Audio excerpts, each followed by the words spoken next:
அதாவது அண்ணாமலையை மாற்றணும்னு பிரஷர் பண்ணிருக்காரு சார். மாற்ற வேண்டும் என்று அவர்கள் பிரஷர் பண்ணவில்லை. ஆனால் பாஜகவே அதை செய்கிறது. ஓகே, அப்படி செய்தது என்பது அதிமுகவுக்கு விட்டு கொடுத்ததற்கு சமம்.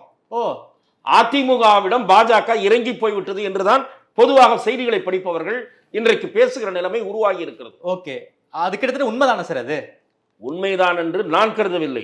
ஓகே, அண்ணாமலை அவர்கள் தானே விலகுவதாகத்தான் தெரிவித்தாரே தவிர அவர் பதவி நீக்கம் செய்யப்படவில்லை.